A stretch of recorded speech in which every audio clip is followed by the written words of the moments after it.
Alors, est-ce qu'il y a d'autres réactions de parents? Oui, monsieur. Moi, je suis un papa et j'ai un enfant qui est en premier ES, pareil, idem. Là, je trouve scandaleux, c'est que je ne vois pas les gens de l'éducation nationale ici. Il y en a ici, les gens de l'éducation nationale? Il y a les... D'accord, je vous remercie beaucoup. Moi, Je prendrai la parole juste après. Ouais, d'accord. Moi, ce que je trouve un peu lamentable, c'est qu'en fin de compte, on dit pour rattraper quelqu'un, il faut l'attraper en flagrant délit. Sauf que là, ils ont pas été en flagrant délit, on les attrape, on les met en garde à vue. On les met 24 heures, c'est une heure. Et un truc que je ne comprends pas, c'est que les profs ne se sont pas investis là-dedans.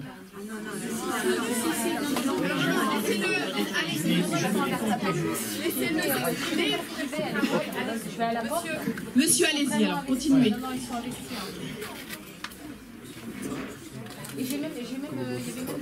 Allez-y, monsieur, non, allez-y, parce que c'est... Ouais, non, c'est simplement ça, on pourra en discuter après là-dessus. Parce que je trouve un peu lamentable, c'est qu'on peut nous donner, nous, en tant que parents, de responsabilité sur nos enfants, mais il faut savoir une chose, c'est qu'ils ont le droit de parler, de penser, d'accord, et d'agir. À un moment donné, c'est vrai que nous, on leur dit de ne pas faire ceci, de ne pas faire cela. Moi, j'ai un enfant qui est en première ES qui m'a posé une question. Vous savez, c'est laquelle? T'aurais fait quoi à ma place? Vous voyez ce que je veux dire?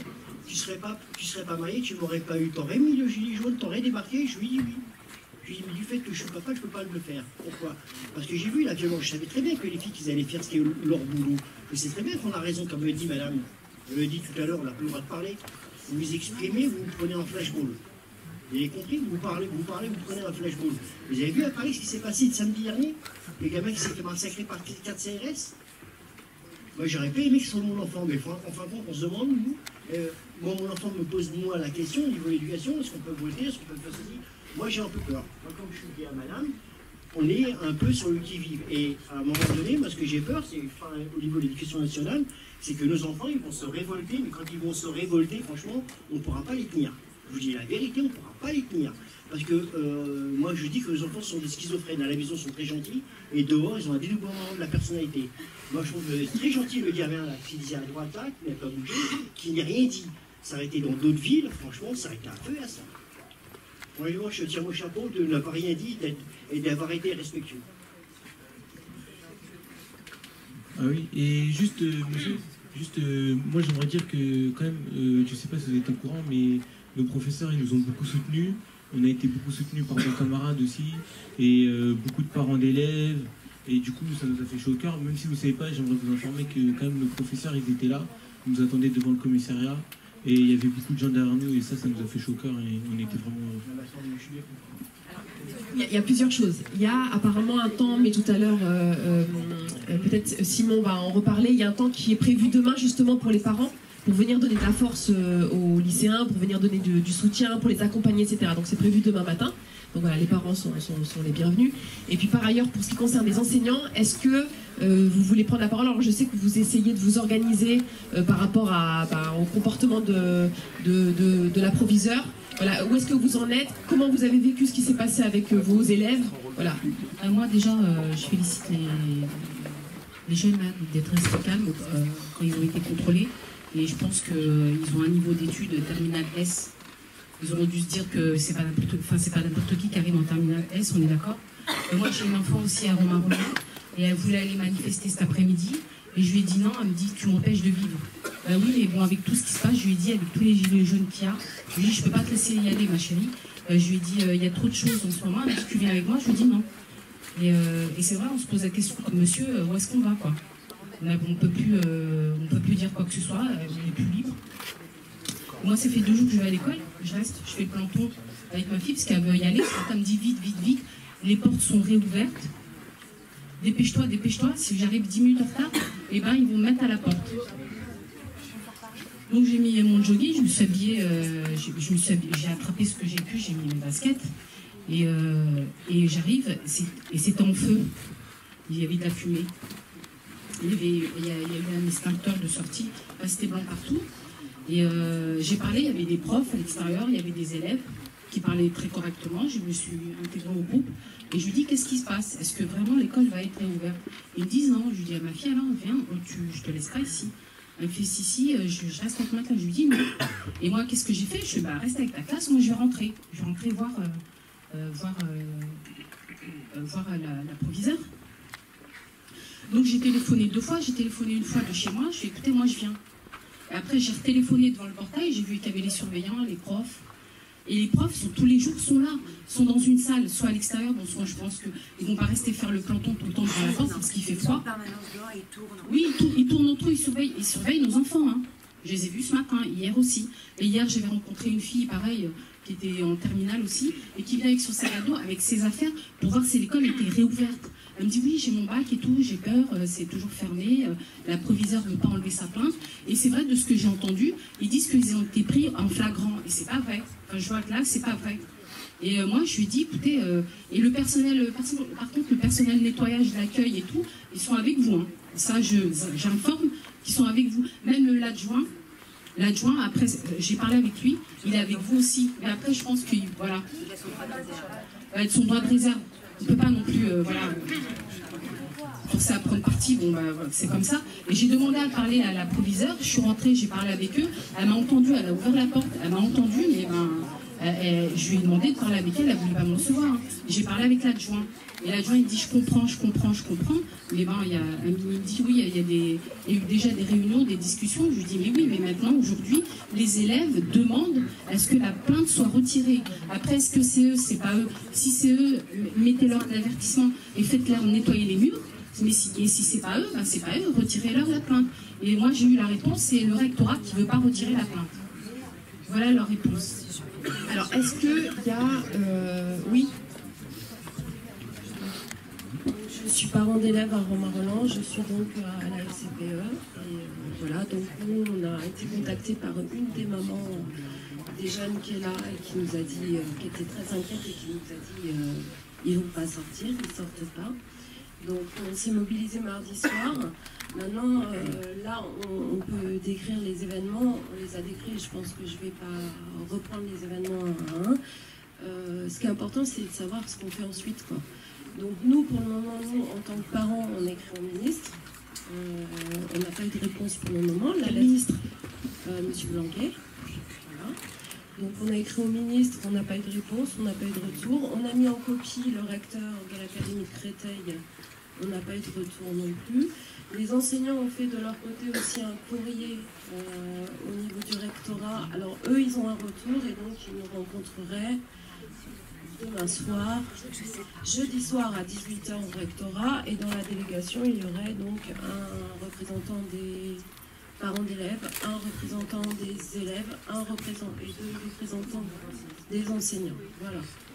Donc pour le moment, on en est là. On a fait ce qu'on pouvait. On a quelqu'un qui est un peu journaliste qui a posé une question à l'émission politique de Dimanche en politique sur France 3 qui passait, où M. Blanquet passait, auquel il a répondu qu'il laissait faire la justice.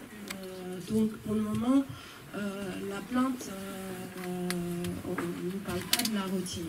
Après, moi, ce qui m'inquiète un petit peu dans le mot qu'on a vu du proviseur qui parle de flagrant délit, il ne faudrait pas non plus qu'on transforme les choses pour se donner raison, pour que le gouvernement à un moment se donne raison en disant, mais vous voyez, on les a bien pris au bon moment à cet endroit-là, et que, parce que c'est vrai que je me méfie aussi du mensonge, et voilà. Donc maintenant, la question à se poser, c'est qu'est-ce qu'on fait ensuite? Comment on peut faire pour suivre ça? Comment aider les jeunes? Et voilà.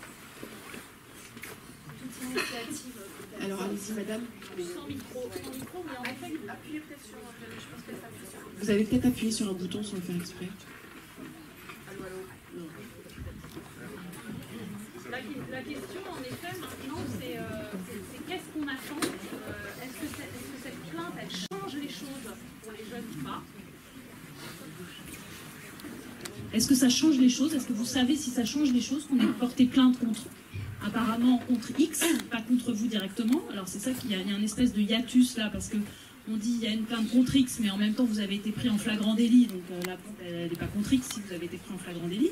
Là je me mets à la place de la proviseure.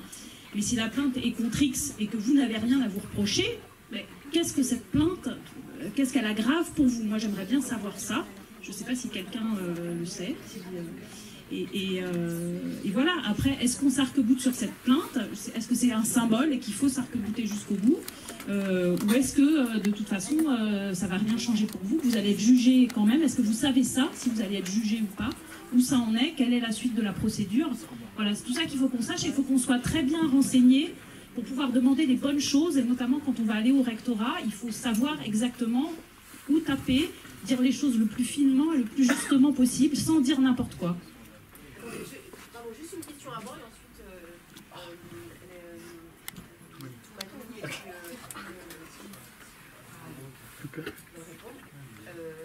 juste une petite chose, est-ce que pour vous, c'est symbolique, juste, enfin, parce que vous disiez, c'est un symbole, est-ce qu'on sert que vous là-dessus, etc. Mais qu'est-ce que vous sentez par rapport au fait que la professeure porte plainte contre ses élèves? Je pense qu'elle a fait une terrible erreur. Est-ce que, à où en est la confiance que vous avez en cette proviseure, en fait? Mais ça fait très longtemps que je lui fais pas confiance du tout. Ça fait 3 ans que je suis au conseil d'administration et je lui fais aucune confiance depuis le début. Donc ça n'a pas changé. Elle est juste en train de s'enfoncer dans son problème qui est enfin, je sais pas, elle n'est pas pertinente du tout, quoi. C'est voilà, c'est tout. On m'a dit que, si on peut juste récupérer le micro. Ouais, donc j'aimerais dire par rapport à qu'est-ce que la plainte, en fait, ça nous apporterait de l'enlever. Déjà, c'est symbolique, parce que la plainte, c'est notre proviseur qui porte plainte à travers le X contre nous, clairement. Et c'est pour nous montrer que nous, on n'est pas d'accord, mais on aimerait aussi dire que les blocus et toutes les actions qui sont menées, c'est pas seulement pour la plainte. Il faut bien le rappeler, parce qu'il y a beaucoup de gens qui pensent ça, mais il faut rappeler que nous, à la base, avant même qu'on soit interpellés, on comptait faire des blocus, on comptait manifester, et cela par rapport à Parcoursup, à la réforme du bac, et aussi à la suppression des professeurs. Et c'est pas des postes de professeurs, et que c'est pas seulement pour la plainte qu'on est là. Et j'aimerais aussi dire que c'est pas...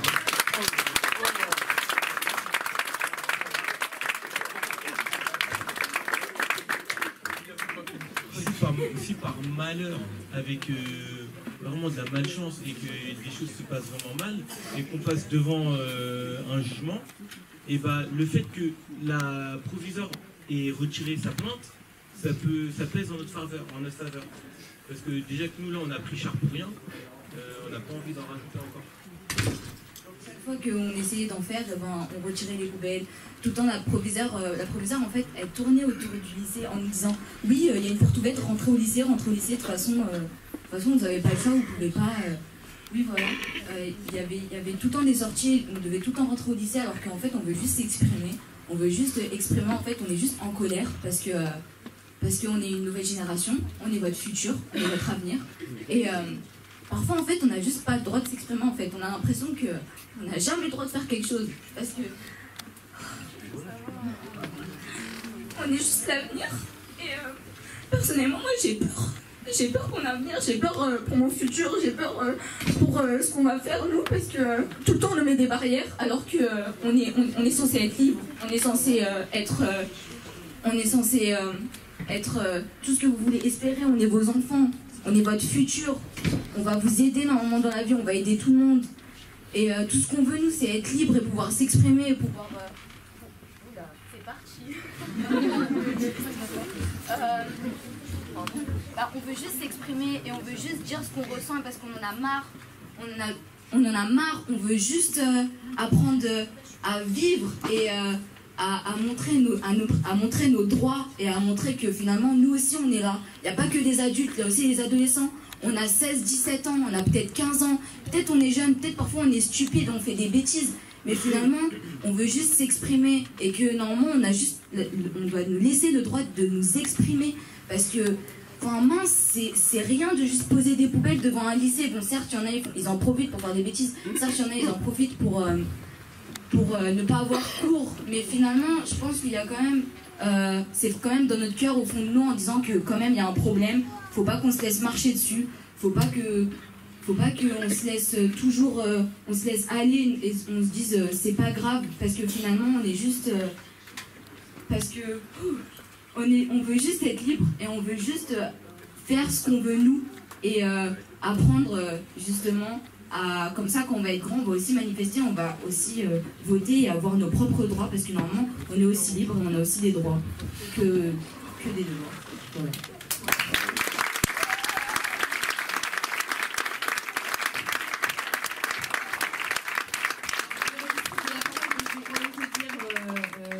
Déjà merci, bravo. Alors il n'y a pas qu'à Ivry que vraiment vous donnez une leçon, une claque, vous nous montrez que voilà, il ne faut pas se résigner. Je te parle en tant que parent, mais je pense y compris en tant qu'enseignant, c'est-à-dire que quand on vous voit malgré tout vous battre, ne pas lâcher l'affaire, vous inquiéter pour votre avenir et vous donner les moyens en fait d'avoir un avenir différent. Franchement, pour nous, peut-être on est peut-être trop vu dans notre tête, peut-être qu'on est trop résigné, mais ça nous donne une leçon. Il y a quand même 400 lycées qui ont été bloqués en France, dans les conditions qu'on connaît. Voilà, alors je comprends aussi les parents qui disent non, mais les adolescents ne doivent pas sortir, c'est trop dangereux, etc. Mais quand on voit les conditions qui sont celles de la répression policière aujourd'hui, etc., et de voir que malgré tout, vous êtes là, vous êtes debout, vous allez vous battre, vous ne lâchez pas le beefsteak. Franchement, bravo, et franchement, c'est une leçon pour tous les parents de France de vous voir, et puis de voir toi en particulier, franchement. Voilà, je ne suis pas sûre qu'à ton âge, j'étais aussi engagée, aussi mobilisée, aussi lucide sur ma situation et aussi lucide sur mon avenir. Vraiment.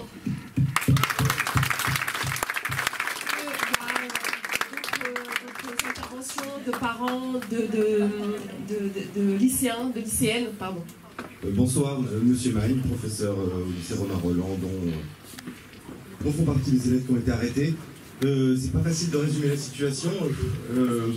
Bon, d'abord sur le plan purement matériel, donc ça fait, peut-être ils l'ont dit, j'étais à 30 secondes, mais ça fait 8 jours que le lycée est bloqué, que les professeurs en grande partie, pas en totalité, sont prêts à se mettre en grève dès que le lycée sera débloqué pour continuer la revendication. On a eu énormément d'élus, on a eu énormément de journaux, on a envoyé des courriers dans tous les sens. Absolument rien ne change, à part qu'on a un rendez-vous jeudi soir avec un obscur monsieur Mouton.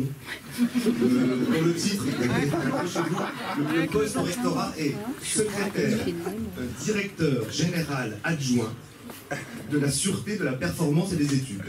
Voilà, monsieur Porte. Mais il est au 6e étage. Donc, au 6e étage, ça veut dire qu'on n'est plus qu'on a affaire à un pouvoir.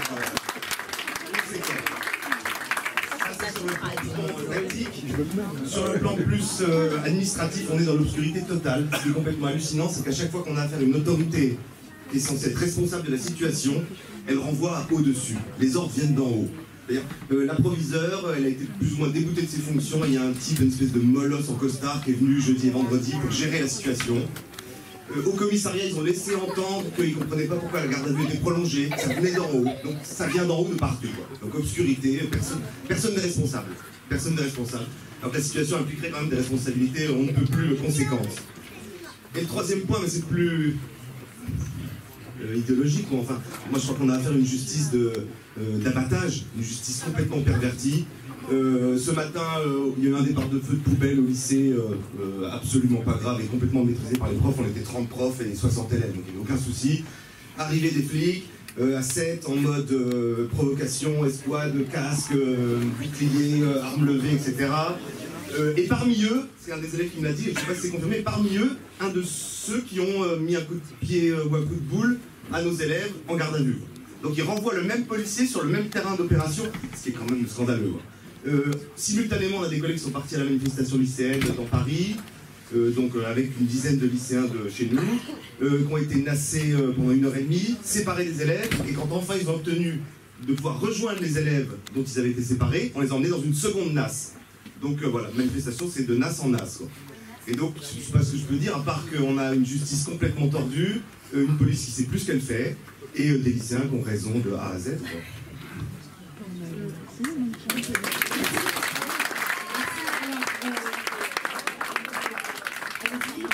Puis ensuite, il y a le président de l'UNL qui est là, donc voilà, qui prendra la parole. Je sais qu'il y a une grande mobilisation. Alors juste très rapidement, moi je suis pas donc, élève, je suis pas non plus parent d'élève, je suis étudiant. Et c'est juste pour vous dire que ça se voit pas trop, mais il y a des gens qui sont vraiment déterminés à se battre. Pour vous, des gens qui subissent la répression policière, pour des gens qui subissent la pauvreté, pour tous les gens qui subissent des exploitations, que ce soit des patrons, des choses comme ça. Il y a vraiment des gens qui évidemment ne peuvent pas trop exprimer parce que c'est pas toujours légal, mais qui sont prêts à se battre par beaucoup de moyens nécessaires, donc, et qui vraiment consacrent beaucoup de temps à cette cause, donc se battre pour plus de justice, de liberté, etc. Voilà, c'est D'ailleurs, les étudiants sont mobilisés eux-mêmes contre l'augmentation des frais d'inscription pour les étrangers, pour eux-mêmes, etc. Donc il y a aussi une mobilisation étudiante, il y a une très très grande mobilisation étudiante sur Parcoursup avant cet été. Donc voilà, vous vous retrouvez là-dessus, sur Parcoursup. Alors, vas-y. Alors, bonjour à toutes et à tous, moi je me présente, je m'appelle Louis Boyard, je suis le président de l'UNL, donc le syndicat lycéen qui a lancé l'appel, qui a lancé la mobilisation. Après, maintenant il faut être honnête, cet appel il a totalement dépassé le cadre syndical et aujourd'hui c'est un mouvement lycéen tel qu'on l'a jamais vu depuis 10 ans qui s'est lancé. Si jamais aujourd'hui ce qu'on a réussi à construire c'est extraordinaire, il y a autre chose qu'on n'a jamais vu, et là par contre jamais dans l'histoire, à l'encontre d'un mouvement lycéen, c'est la répression. Donc je peux vous le dire d'autant plus que je discute, donc c'est moi qui suis chargé de discuter avec le ministère au sujet des différentes thématiques. Et moi la première chose que je leur ai dit en arrivant, c'est qu'est-ce que vous êtes en train de faire là, sérieusement. On n'a jamais vu, enfin en tout cas rarement vu, et à ce point-là, des lycées se faire débloquer un coup de flashball. Aujourd'hui, la police, quand ils essaient de débloquer un lycée, ils viennent pas en essayant de tirer les élèves. Ils pointent avec les flashballs et ils visent la tête. On a vu une lycéenne à Grenoble, par exemple, qui a été défigurée après un tir de flashball. On peut aussi voir ce qui s'est passé à Mantes-la-Jolie. Mantes-la-Jolie, ça a choqué. Mais ce qui choque beaucoup moins, c'est que le seul endroit où on est quelque chose à ce point-là, ce soit Mantes-la-Jolie, c'est-à-dire un lycée de banlieue. Pour avoir des retours des lycées ruraux, on ne voit pas non plus une telle répression. Et si jamais la banlieue se mobilise beaucoup, c'est déjà parce que c'est la première en fait à subir les réformes. Parcoursup, on n'a qu'à regarder les chiffres, même si le ministère ne veut pas les donner. En fait, c'est la banlieue qui sont les premières et premiers à subir ce qui se passe à travers Parcoursup. La réforme du baccalauréat, c'est la même chose. Les 12 spécialités, ce ne sera pas pour nous. Alors moi, je précise, je viens du Val-de-Marne, je viens du 9-4. Donc, ces 12 spécialités, ce ne sera pas pour nous. Le contrôle continu, les 10% de contrôle continu, où on regarde notre bulletin. En fait, un 10 de moyenne dans la banlieue, ça n'a pas la même valeur qu'un 10 de moyenne dans les grands lycées parisiens dans lesquels on ne peut pas nous laisser rentrer. Ensuite, on peut aussi regarder à travers le service national universel une autre réforme où on met des milliards et des milliards pour emmener les jeunes et leur montrer que l'armée c'est trop cool. Jusque-là, aujourd'hui, le seul retour qu'on a de l'armée et des forces de police, c'est ceux qui viennent débloquer nos lycées à tir de flashball. Et la réforme de la voie professionnelle, c'est encore pire. On enlève les enseignements généraux de la voie professionnelle pour justement juste nous apprendre à nous servir de nos mains, mais pas de notre tête. Et ça, en fait, ça rentre dans une logique qui est portée par Jean-Michel Blanquer, la logique de l'excellence, mais c'est pour les premiers de cordée et pas les derniers de cordée. Et aujourd'hui, ceux que Jean-Michel Blanquer considère comme les derniers de cordée, c'est ceux qui sont devant les lycées, en train de se faire virer à coups de lacrymogène, en train de se faire virer à coups de tir de flashball. Et mon organisation a déposé 2 plaintes au sujet de Mantes-la-Jolie. On a porté une plainte contre le préfet qui est responsable de ces actes. On a porté plainte contre les forces de police qui ont commis ces actes et aussi contre comment est-ce qu'on appelle le procureur de la République qui lui ensuite a fait plein d'erreurs de procédure où par exemple vous aviez des élèves qui passaient en audition alors qu'ils n'avaient pas d'avocat, où on les obligeait à passer en comparution immédiate. Ça encore une fois, on l'a pas vu dans les grands lycées parisiens, par contre on l'a vu à Mantes-la-Jolie. Donc aujourd'hui, moi ce qui m'inquiète, c'est 2 choses, c'est déjà le sens que prennent ces réformes, mais aussi la réponse qu'on nous offre quand on se mobilise.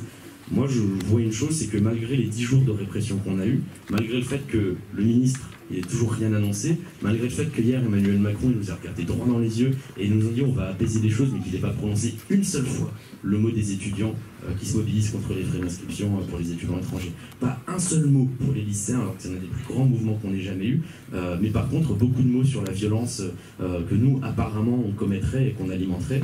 En fait, plus je vois ça, plus je suis persuadé qu'on va gagner. Parce qu'un gouvernement qui répond par la répression, c'est un gouvernement qui a peur.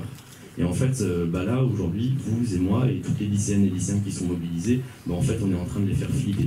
Parce qu'ils savent qu'aujourd'hui, ils sont plus capables de nous apaiser avec quelques miettes de pain, et ils savent que nous, ce qu'on veut aujourd'hui, c'est toute la boulangerie. Et ils auront beau répondre avec la répression, à coups de tir de flashball, à coups de lacrymogène. On voit que les lycées continuent de se mobiliser. On a beau voir aujourd'hui qu'ils instrumentalisent cette violence qu'eux-mêmes créent, parce qu'ils sont en train de dire, Jean-Michel Blanquer disait, ne sortez pas dans la rue, vous allez vous blesser. Mais on glisse pas par terre en tombant sur une matraque. La matraque, aujourd'hui, si on se la prend dans la tête, c'est seulement parce que lui, il en a donné l'ordre. Moi, je suis persuadé d'une chose aujourd'hui, c'est que si on a cédé ni à la répression, Et si on n'a pas cédé non plus à leur instrumentalisation de la violence, et qu'on ne cède pas non plus face à leurs réformes, qu'on continue d'alimenter le mouvement, qu'on arrive à montrer que finalement, on n'est pas les gens qui prétendent que nous sommes, mais qu'on est des lycéennes et lycéens qui sommes capables de réfléchir, qui sommes capables de poser des propositions, et surtout qui sommes capables de s'organiser, et surtout de ne pas prendre peur, de ne céder ni à la répression, de céder ni à la violence, parce que aussi c'est ça qu'ils cherchent. Et en fait on va gagner. Et moi aussi j'aimerais remercier toutes celles et ceux qui se sont mobilisés dans les lycées de banlieue. Moi je l'avoue, mon lycée il a bloqué là ce matin, il n'a pas tenu 15 minutes parce que les forces de police nous attendaient. Du coup on est parti sur les lycées parisiens. Ça fait longtemps moi, que j'ai pu bloquer mon lycée en banlieue, puisque je vais aider les gens sur Paris. Mais j'aimerais remercier toutes les camarades et tous les camarades qui se mobilisent sur les lycées de banlieue, qui font face à la répression. Et surtout, j'aimerais leur dire aujourd'hui, c'est vous qui leur faites peur, c'est vous qui avez raison, et c'est vous qui allez gagner. Donc continuons la mobilisation.